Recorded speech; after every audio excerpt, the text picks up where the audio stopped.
Consideraciones finales. En los capítulos precedentes he esbozado los orígenes y el desarrollo de la forma y estructura básicas de la misa en la tradición romana. Echando la mirada hacia atrás, a una historia que abarca casi 2 milenios, ofreceré algunas consideraciones generales con vistas al panorama litúrgico actual. Continuidad y cambio.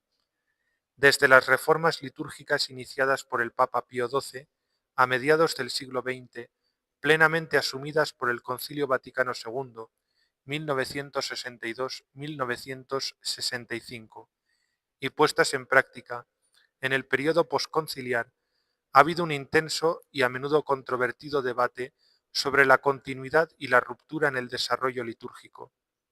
Cuando se discute esta cuestión, especialmente en publicaciones en Internet, no siempre se reconoce suficientemente la larga y compleja historia de la liturgia romana.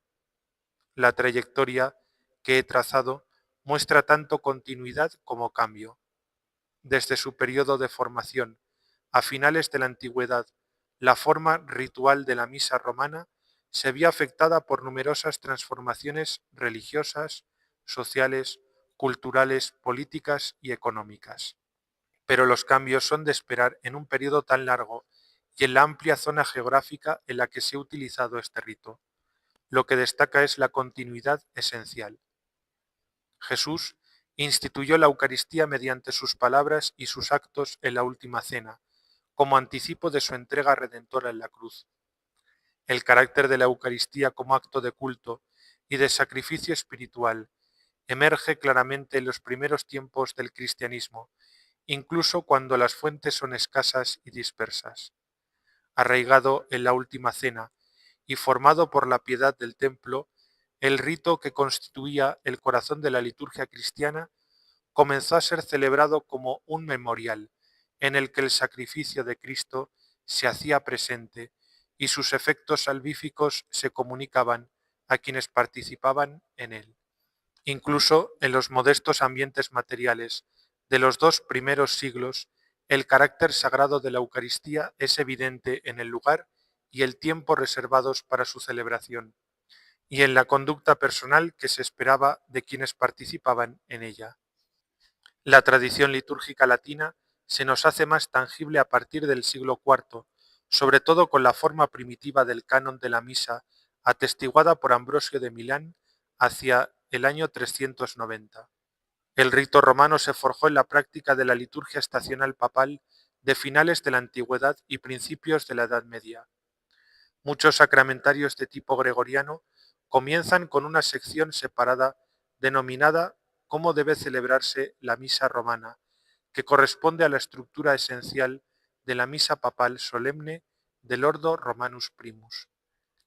Con la excepción de puntos débiles, principalmente los ritos introductorios, el ofertorio y los ritos de conclusión, este rito de la misa se mantuvo notablemente estable en diferentes entornos litúrgicos, desde magníficas catedrales hasta modestas capillas rurales, y se codificó en la Reforma posttridentina.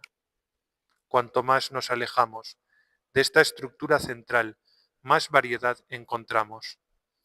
El desarrollo litúrgico comienza siempre a nivel local, y la misa romana se convirtió en dominante en la Iglesia occidental a través de un largo proceso que comenzó a finales de la antigüedad, se aceleró con las reformas carolingias en el siglo VIII y alcanzó un punto decisivo con el apogeo del papado medieval en el siglo XIII. Al mismo tiempo, las costumbres y tradiciones locales y regionales no solo sobrevivieron, sino que se integraron en la estructura romana enriqueciéndola. En respuesta a los dramáticos acontecimientos de la Reforma protestante, los obispos del Concilio de Trento apoyaron firmemente una estandarización del culto público en la Iglesia. El misal romano de 1570 inauguró un periodo de estabilidad sin precedentes en la celebración de la misa que duraría hasta el Vaticano II. Al mismo tiempo, sin embargo, siempre existe una cierta medida de adaptación cuando una tradición normativa cobra vida en una celebración litúrgica, y así, La forma ritual de la misa dependerá en gran medida del edificio concreto, de sus recursos materiales y, por último, pero no por ello menos importante, de las personas implicadas en ella. Cada época histórica ha dejado su impronta en las formas del culto público de la Iglesia. El complejo y variado mundo de la modernidad tenía que producir también ese impacto. Revisión de los hitos litúrgicos. Como se desprende de este breve repaso, algunos hitos fundamentales de la liturgia necesitan ser revisados. Tres ámbitos en particular exigen un enfoque renovado. En primer lugar, las recientes contribuciones de diversas disciplinas académicas proponen una nueva mirada a las reformas carolingias y nos permiten ver en ellas un enriquecimiento de la tradición romana mediante la integración de elementos galicanos. En segundo lugar, a la luz de las pruebas manuscritas más amplias, debería revisarse la tipología recibida del Ordo Mise alto medieval. Esto incluiría una reconsideración del papel de las oraciones privadas de apología en la misa. Aunque algunas de estas oraciones son excesivas en su longitud y énfasis penitencial, muestran una interiorización de la espiritualidad sacerdotal que sigue siendo valiosa. Tras la debida poda, estas oraciones se integraron con éxito en la misa romana. En tercer lugar, la liturgia del período medieval tardío, que ha sido objeto de críticas condenatorias por parte de los estudiosos de la liturgia, ha sido rehabilitada en cierta medida. Este complejo período no solo ofrece signos de decadencia, sino también de vitalidad. Dando un paso más, ha llegado el momento de cuestionar la narrativa convencional, según la cual la liturgia de la Iglesia occidental pasó de un desarrollo dinámico temprano a un estancamiento moderno temprano, atravesando la decadencia medieval y que sólo se reavivó tras el Concilio Vaticano II. Este relato sigue teniendo una influencia considerable tanto en las publicaciones académicas como en un público más amplio, a pesar de su cuestionable hermenéutica, es decir, los principios que guían la interpretación de las fuentes históricas. Aunque el recurso a los orígenes cristianos es evidentemente fundamental para la fe y el culto cristianos, el intento de canonizar una forma supuestamente clásica, ya sea la liturgia primitiva anterior al período constantiniano en el siglo IV o el rito romano anterior a las reformas carolingias, no hace justicia a la profundización espiritual y cultural que experimentó el culto divino durante la larga Edad Media y también en el Barroco. En una contribución fundamental de 1966, Joseph Ratzinger sacó a la luz la ambivalencia de ese purismo litúrgico que fácilmente se convierte en un deseo desenfrenado de innovación. Concluyó sucintamente: el mero arcaísmo no ayuda y la mera modernización aún menos. Joseph Ratzinger respaldó la idea de un desarrollo orgánico de la liturgia, al evocar la imagen del Papa como jardinero en su cuidado de la liturgia, contrapuso un modelo natural o incluso botánico de crecimiento a un modelo técnico de construcción.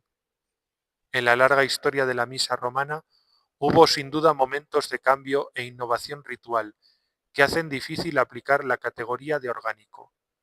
Sin embargo, desde una perspectiva más amplia, creo que está justificado ver en continuidad sustancial, una vez que el rito romano adquirió su estructura definitiva en la antigüedad tardía y quedó luego consagrada en el misal de 1570. A este respecto hay que tener en cuenta otro factor. Los medios de comunicación y administración premodernos hacían que cualquier reforma litúrgica procediera necesariamente con un ritmo lento y gradual, y su aplicación dependiera de la iniciativa local. No hay precedentes de la rapidez, la eficacia y el alcance global que marcaron el cambio del rito en la época del Concilio Vaticano II. Esta historia se sigue haciendo y sigue dando giros inesperados, por lo que sería imprudente hacer predicciones para el futuro. Los confinamientos provocados por la crisis del COVID impidieron el culto sacramental a innumerables personas en todo el mundo. Los servicios transmitidos en directo y grabados que proliferaron en esa grave situación permitieron a los fieles escuchar la palabra de Dios y unirse a la oración de la Iglesia. Al mismo tiempo, esta práctica oscurece la verdadera naturaleza de lo que significa participar en, o por utilizar una expresión más antigua, asistir a, una celebración litúrgica. Dados los cambios revolucionarios que han afectado a las sociedades occidentales durante un tiempo considerable, podemos observar la notable persistencia de la tradición litúrgica romana, su redescubrimiento entre las generaciones más jóvenes de católicos y la atracción que sigue ejerciendo sobre un público cultural más amplio.